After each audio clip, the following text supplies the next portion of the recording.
Hello दोस्तों, अगर आप स्विट्ज़रलैंड में टूरिस्ट वीज़ा अप्लाई करने की सोच रहे हैं तो उसके लिए कौन कौन से डॉक्यूमेंट लगेंगे और एप्लीकेशन प्रोसेस क्या है, ये मैं इस वाले वीडियो में आपको बताने वाला हूँ। मेरा नाम जितेंद्र शर्मा है। इस वाले वीडियो को एंड तक सुन के आपको स्विट्ज़रलैंड टूरिस्ट वीज़ा एप्लीकेशन की पूरी प्रोसेस एकदम क्लियर हो जाएगी। आप खुद से वीज़ा अप्लाई कर पाओगे। लेकिन अगर फिर भी आपको मुझसे शेंगेन वीज़ा की डॉक्यूमेंटेशन करानी हो या फिर वीज़ा के बाद जो आगे के काम होते हैं, ट्रिप की प्लानिंग और साइट सीइंग से रिलेटेड गाइडेंस, इन सब के लिए अगर आपको मुझसे हेल्प चाहिए तो मुझे कॉल कर लेना। मेरा फ़ोन नंबर मैं इस वीडियो के डिस्क्रिप्शन और पिन की गई पहली कमेंट में दे के रखूँगा। शुरू करते हैं। देखिए, स्विट्ज़रलैंड शेंगेन एरिया में आता है। जब हम ये कहते हैं कि हमें यूरोप की ट्रिप करके आनी है तो वास्तव में हमें शेंगेन एरिया में जाके ट्रिप करनी होती है। यूरोप में एक एरिया है जिसका नाम शेंगेन एरिया है। उसमें टोटल 27 कंट्रीज़ हैं जिनमें स्विट्ज़रलैंड एक है। तो ऐसा नहीं है कि स्विट्ज़रलैंड जाने के लिए आपको खाली स्विट्ज़रलैंड का वीज़ा लिया तो स्विट्ज़रलैंड ही जा पाओगे। आपको एक वीज़ा लेना है जिसका नाम शेंगेन वीज़ा होता है, जिसे आप स्विट्ज़रलैंड की एम्बेसी में अप्लाई कर रहे हो, और उस वीज़ा को लेकर आप स्विट्ज़रलैंड भी जा सकते हो और यूरोप के बाकी कंट्रीज़ में भी जा सकते हो। तो सबसे पहली जो एक इंटेलिजेंट स्टेप है वो मैं कहूँगा कि आप पेपर पे एक प्लान लिखो या फ़ोन पे अपना टाइप करके आप देखो कि आपका कहाँ कहाँ जाने का प्लान है। आप ये देखो कि सबसे ज़्यादा दिन कौन से कंट्री में बैठ रहे हैं। अगर आपके सबसे ज़्यादा दिन स्विट्ज़रलैंड में हैं कंपेयर टू अदर कंट्रीज़, जैसे एग्जांपल के लिए आप फ्रांस में दे रहे हो 3 दिन, इटली में दे रहे हो 5 दिन और स्विट्ज़रलैंड में दे रहे हो 6 दिन, तो सबसे ज़्यादा दिन हुए आपके स्विट्ज़रलैंड में। तो आपको स्विट्ज़रलैंड की एम्बेसी के लिए वीज़ा अप्लाई करना होगा। तो इस तरीके से डिसाइड होता है कि उन 27 कंट्रीज़ में से किस एक कंट्री में हमें अप्लाई करना है। इस वाले वीडियो में मैं आपको स्विट्ज़रलैंड का बता रहा हूँ, तो अभी मैं ये मान के चल रहा हूँ कि आपकी ट्रिप में सबसे ज़्यादा दिन स्विट्ज़रलैंड के हिस्से में आ रहे हैं। तो ऐसा नहीं कि आप स्विट्ज़रलैंड एम्बेसी में डायरेक्ट अप्लाई करेंगे। आप बीच में, आपके और एम्बेसी के बीच में एक बॉडी है VFS। आपको VFS स्विट्ज़रलैंड में अप्लाई करना है। वहाँ पे अप्लाई करने से मतलब है कि आपको वहाँ पे अपने डॉक्यूमेंट सारे जमा करके आने हैं, और वहाँ के जो डॉक्यूमेंट हैं वो VFS के जो लोग हैं वो उन डॉक्यूमेंट्स को लेकर आपसे उनको जो स्विट्ज़रलैंड की एम्बेसी है न्यू दिल्ली में वहाँ पर पहुँचाएंगे आपके ओरिजिनल पासपोर्ट के साथ सारे डॉक्यूमेंट। वहाँ पे वीज़ा ऑफिसर देखेगा कि वो कन्विंस्ड है या नहीं आपके केस से, उसे वीज़ा देना या नहीं, और फिर वो विद और विदाउट वीज़ा आपके पासपोर्ट को VFS को वापस लौटा देगा, और VFS फिर उस पासपोर्ट को आपके घर पे भेज देगा, जिसमें मोस्ट लाइकली आपका वीज़ा लग के आएगा, और उस वीज़ा को लेकर आप यूरोप में फ्रीली ट्रैवल कर सकते हो। तो जो VFS है, ऐसा नहीं कि आप किसी भी दिन जाके वहाँ फाइल सबमिट कर सकते हो, आपको अपॉइंटमेंट बुक करना होता है। तो पूरी वीज़ा एप्लीकेशन प्रोसेस में सबसे पहला जो काम होता है वो है अपॉइंटमेंट बुक करना। आपको सबसे पहले जो VFS स्विट्ज़रलैंड की वेबसाइट है उस पर जाके अपॉइंटमेंट बुक करना होगा। आसान सी प्रोसेस है। डेट और टाइम सेलेक्ट करके पेमेंट करके आपका अपॉइंटमेंट इशू हो जाएगा, और आप वो लेटर डाउनलोड करके अपने पास रखना। उस डेट को और उस टाइम को आपको सारे डॉक्यूमेंट लेकर जाने हैं। अब वो जो डॉक्यूमेंट हैं वो कौन कौन से हैं जो इस स्टेज के बाद अब हमें तैयार करने हैं अपॉइंटमेंट की डेट तक, वो मैं बताने वाला हूँ। जो सबसे पहला डॉक्यूमेंट आपको चाहिए वो है एक वैलिड पासपोर्ट। आपके पासपोर्ट की वैलिडिटी कुछ इस तरह होनी चाहिए कि जिस डेट को आप यूरोप से लौट कर आएंगे उसके बाद भी आपका पासपोर्ट अगले 3 महीने तक वैलिड रहे। मतलब आज जब आप वीज़ा एप्लीकेशन शुरू कर रहे हैं तो अब से लेके अगले 7-8 महीने तक कम से कम आपका पासपोर्ट वैलिड होना चाहिए। दूसरा चाहिए पासपोर्ट साइज़ फ़ोटोग्राफ। उसका वाइट बैकग्राउंड होना चाहिए। 35 सेंटीमीटर इंटू 45 सेंटीमीटर उसकी डायमेंशन होनी चाहिए, और 80% एरिया जो है पूरी फ़ोटो का उसमें आपका पूरा फेस आना चाहिए। कई लोग क्या कहते हैं, पूरी फ़ोटो में ज़रा से में उनका फेस दिख रहा होता है। नहीं, आप यहीं तक की फ़ोटो लेना ताकि आपकी पूरी फ़ोटो में 80% एरिया में फेस आए। कि जैसे मान लो आप एक से ज़्यादा लोग अप्लाई कर रहे हो, तो ये मत समझना कि बस एक की फ़ाइल जमा होगी, बाकी सबका बस सिर्फ पासपोर्ट जाएगा। नहीं, जितने भी लोग हैं सभी को इंडिविजुअल की तरह ट्रीट करो, चाहे वो 1 महीने का बच्चा हो। सबकी फ़ाइल अलग अलग बनेगी, पहले पर्सन की, दूसरे की, तीसरे की, अगर बच्चा है तो उसकी भी, सभी की फ़ाइल अलग अलग बननी है। तो तीसरा डॉक्यूमेंट है वीज़ा एप्लीकेशन फॉर्म। आप VFS स्विट्ज़रलैंड की वेबसाइट पे जाना, वहाँ डाउनलोड फॉर्म्स दिया हुआ है, वहाँ से आपका एप्लीकेशन फॉर्म डाउनलोड हो जाएगा। उसके जितने भी पॉइंट हैं 32 के आसपास, आप उन्हें बहुत ध्यान से भरना, कोई भी गलती मत करना। और अगर कोई माइनर है, 18 साल से कम उम्र का बच्चा जो आपके साथ ट्रैवल कर रहा है, तो वो खुद तो भरेगा नहीं, स्पेशली जो कम एज का बच्चा है, तो उसका फॉर्म आप भरेंगे, और जहाँ पे वो सिग्नेचर किया जाता है वहाँ सिग्नेचर ऑफ पेरेंट्स, दोनों मम्मी पापा दोनों को वहाँ पे साइन करना है। चौथा पॉइंट है ओल्ड पासपोर्ट। अगर आपका पहले भी कोई पासपोर्ट था तो अपने इस पासपोर्ट के साथ जो कि नया है, आप पुराने वाले पासपोर्ट को भी लेकर जा सकते हैं। वो एक बड़ी सी रबड़ होती है, उससे उन्हें जोड़ के आगे भेज देते हैं। लेकिन अगर पुराने पासपोर्ट पे कोई डेवलप्ड कंट्री का ऐसा कोई वीज़ा नहीं है या बिल्कुल ही वो ब्लैंक है, तो अगर आप उसे नहीं लगाते तो भी काम चल जाएगा। लेकिन अगर किसी डेवलप्ड कंट्री का या स्पेशली शेंगेन कंट्री का आपका पास्ट में वीज़ा लगा हुआ है पुराने पासपोर्ट पे, तो आप उसे ज़रूर वहाँ पे अपनी फ़ाइल में ओरिजिनल पासपोर्ट के साथ जमा करके आएँ। पांचवा जो डॉक्यूमेंट है वो है कवर लेटर, जो हर इंडिविजुअल को लगाना है। कवर लेटर के माध्यम से ही आप वीज़ा ऑफिसर को अपने केस को समझा रहे होगे। ये आपकी एप्लीकेशन की स्पाइन है, जान है। कवर लेटर के माध्यम से आपको अपने बारे में सब कुछ बताना है कि मैं क्या काम करता हूँ, कौन कौन से मेरे रजिस्ट्रेशन है अगर मैं सेल्फ एम्प्लॉयड हूँ, कितनी मेरी सैलरी है, कौन सी कंपनी में काम करता हूँ, क्या डेजिग्नेशन है, कितना मेरा बैंक बैलेंस है, कहाँ कहाँ मैं घूमने जा रहा हूँ, क्या मेरी इकोनॉमिक टाइज़ हैं जैसे प्रॉपर्टी या कुछ भी, क्या मेरी सोशल टाइज़ हैं जैसे ओल्ड पेरेंट्स या बीवी या बच्चे। तो इस तरीके से आपको कवर लेटर के माध्यम से अपने बारे में सब कुछ बताना है और ये कि मैं कौन कौन से डॉक्यूमेंट लगा रहा हूँ। कवर लेटर से आपको इनडायरेक्टली ये मैसेज कन्वे करना है कि मैं इंडिया में वेल सेटल्ड हूँ, सोशली भी और इकोनॉमिकली मैं सिर्फ अपने मज़े के लिए घूमने जा रहा हूँ और इसके बाद मेरे पास सफिशेंट कारण मौजूद हैं कि मैं इंडिया वापस आऊँगा। अगला जो बहुत ही इंपॉर्टेंट डॉक्यूमेंट है वो है ट्रैवल आइटनरी। वैसे चेकलिस्ट में लिखा नहीं हुआ है इसके बारे में, लेकिन आपको ट्रैवल आइटनरी ज़रूर लगानी चाहिए। ट्रैवल आइटनरी के माध्यम से ही वीज़ा ऑफिसर ये अंदाज़ा लगाता है कि आप वाकई में घूमने जा रहे हैं, रियल इंटेंशन आपकी टूरिज़्म है या सिर्फ टूरिस्ट वीज़ा लेकर आपका वहाँ सेटल होने का इरादा है। तो ट्रैवल आइटनरी में आपको बहुत ही अच्छे से प्रॉपर फॉर्मेट में पूरा बताना है कि मैं इन सिटीज़ में जाऊँगा, इससे इस डेट तक इस सिटी में, इससे इस डेट तक उस सिटी में, इस डेट को मैं ये वाले प्लेसेस देखूँगा, ये वाली मेरी फ़्लाइट है, फ़्लाइट की डिटेल, ये ट्रेन है, ये ट्रेन की डिटेल, बस वगैरह सारा आपको सब कुछ प्रॉपर फॉर्मेट्स में बताना है। आपको कवर लेटर और ट्रैवल आइटनरी पे बहुत ही अच्छे से काम करके वीज़ा अप्लाई करना है। मेरे थ्रू जो इतने ज़्यादा शेंगेन वीज़ा आते हैं उसकी वजह ये है कि मैं बेस्ट कवर लेटर और उससे भी ज़्यादा अच्छी ट्रैवल आइटनरी बनाता हूँ।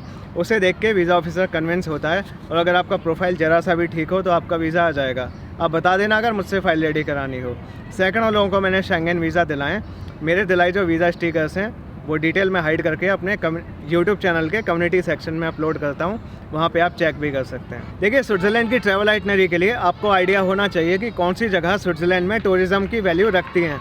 देखिए, ये है ज्यूरिख, उसके ऊपर राइन फॉल्स है, इधर एपेंजल है, नीचे आएंगे तो लुजर्न है, उसके इधर बर्न है, लुजर्न के पास में माउंट पिलाटस, माउंट रेगी हैं, और नीचे आएंगे तो इंटरलाकन है, इंटरलाकन के पास में युंगफ्रॉ, गिमेवॉल्ड, ग्रिंडलवॉल्ड, म्यूरन, शेल्थॉन पीक, लाउटरब्रुनेन है, और नीचे आएंगे तो जरमाट है, मॉन्ट्रियक्स, शैटो डी चिलन और जिनेवा। इधर को आएंगे तो ये सेंट मॉरिस, पॉन्ट्रेसीना, सामेदन, चोर, ये सारे टाउन हैं। कुछ पैनोरामिक ट्रेन राइड्स भी हैं जैसे गोल्डन पास ट्रेन लाइन जो कि लुजर्न से शुरू होकर इंटरलाकन होते हुए मॉन्ट्रियक्स तक जाती है। फिर ये ग्लेशियर एक्सप्रेस है जो कि आपकी जरमाट से लेके सेंट मॉरिस तक जाती है, और गॉथार्ड पैनोरामा एक्सप्रेस है जो कि लुजर्न से लुगानो तक आती है, और बर्निना एक्सप्रेस है जो कि टिरानो से सेंट मॉरिस तक जाती है, और ऊपर चूर और सामेदन तक। तो अगर आप इन सारे जगहों में से अपनी जगह सेलेक्ट कर रहे हैं और एक लॉजिकल रूट बना रहे हैं तो आपको वीज़ा ऑफिसर को कन्विंस करने में काफ़ी आसानी होगी कि आप वाकई में घूमने जा रहे हैं। अगला इंपॉर्टेंट डॉक्यूमेंट है ट्रैवल इंश्योरेंस। बहुत आसान है इसे बुक करना। आप सिंपल गूगल पे टाइप करना शेंगेन ट्रैवल इंश्योरेंस। बहुत सारी कंपनियाँ हैं जो ट्रैवल इंश्योरेंस बेचती हैं।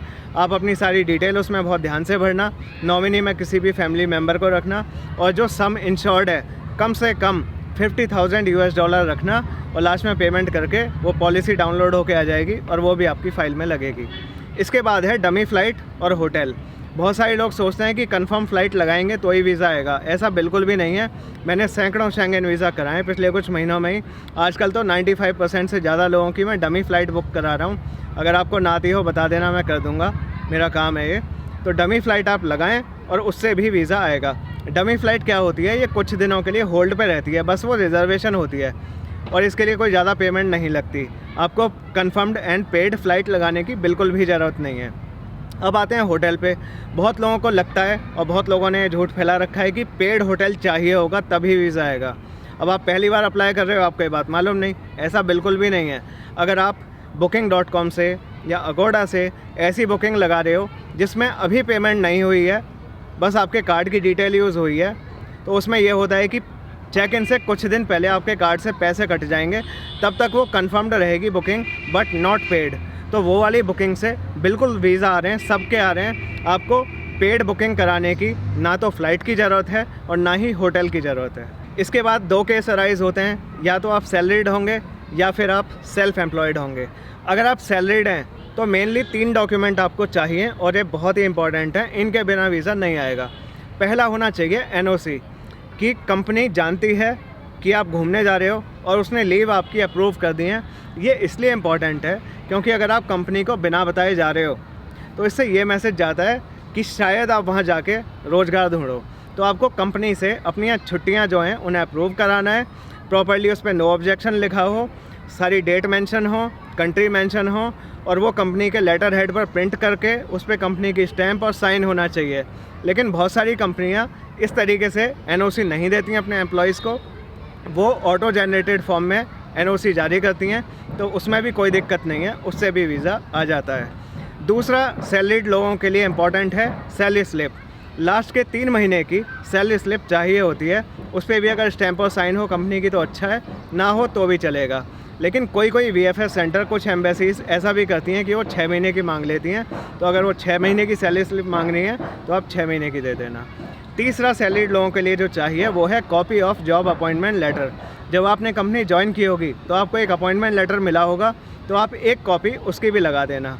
अगर वो बहुत ज़्यादा पेजेस हैं उसके, तो जो उसके रेलेवेंट डॉक्यूमेंट हैं आप उनको लगा देना। दूसरा केस है सेल्फ़ एम्प्लॉयड लोगों का, जो सैलरी पे नहीं है, अपना काम कर रहे हैं, तो उनको अपने बिज़नेस का जो रजिस्ट्रेशन है वो लगाना होगा। या तो MSME का जो उद्यम रजिस्ट्रेशन होता है उसकी एक कॉपी लगा देना, या फिर GST का रजिस्ट्रेशन है उसकी कॉपी लगा देना, या महाराष्ट्र में जैसे गुमस्ता लाइसेंस होता है वो भी चल जाएगा, या जैसे फार्मेसी के बहुत सारे लोग होते हैं उनके लाइसेंस होते हैं अलग अलग तरह के, वो भी चल जाएंगे। या आपकी कंपनी की पार्टनरशिप डीड हो या किसी भी तरह का डॉक्यूमेंट हो जिससे ये प्रूफ हो रहा हो कि आपका बिज़नेस रजिस्टर्ड है, तो उस प्रूफ का जो भी सर्टिफिकेट है वो लगा देना। बिज़नेस के जो विजिटिंग कार्ड वगैरह होते हैं वो सब नहीं चलते। और जो आपकी, अगर आप कंपनी की ITR अलग से भरते हो, अपनी अलग कंपनी की अलग, तो जो कंपनी की ITR है पिछले 2 साल की वो भी इसमें लगेगी। अगला मैंडेटरी डॉक्यूमेंट है आपकी बैंक स्टेटमेंट। आप चाहे सैलरीड हों, सेल्फ एम्प्लॉयड हों, रिटायर्ड हों, बेरोज़गार हों या स्टूडेंट हों, आपको लास्ट के 3 महीने की बैंक स्टेटमेंट निकालनी है। ऐसा नहीं कि अपॉइंटमेंट से बहुत पहले बैंक स्टेटमेंट निकाल ली, आपको अपॉइंटमेंट से 2 दिन 4 दिन पहले ही बैंक स्टेटमेंट निकालनी है अपनी। या तो आप बैंक की ब्रांच को विज़िट करें, जो आपकी ब्रांच है वहाँ पे स्टेटमेंट निकलवा के उनसे स्टैंप और साइन करा लें, या आप ये भी कर सकते हैं कि आप इंटरनेट बैंकिंग से खुद ही वो स्टेटमेंट डाउनलोड कर लें, उसे प्रिंट कर लें। लेकिन खाली वो सफिशेंट नहीं है, आपको उसके बाद भी बैंक जाकर बैंक से स्टैंप और साइन उसके हर पेज पर करानी है। अगर आप रिटायर्ड हैं तो अपने लास्ट के 3 महीने की पेंशन स्लिप लगाएं, लास्ट के 3 महीने की बैंक स्टेटमेंट और लास्ट के 2 साल की ITR। और अगर आप स्टूडेंट हैं तो आपको कोई स्पॉन्सर कर रहा हो, जो कि आपके फादर हो सकते हैं, मदर हो सकती हैं, या कोई भी क्लोज रिलेटिव, और उनकी बैंक स्टेटमेंट, उनकी ITR, उनकी सैलरी स्लिप या बिज़नेस रजिस्ट्रेशन और उनके द्वारा लिखाया गया एक स्पॉन्सरशिप लेटर होगा।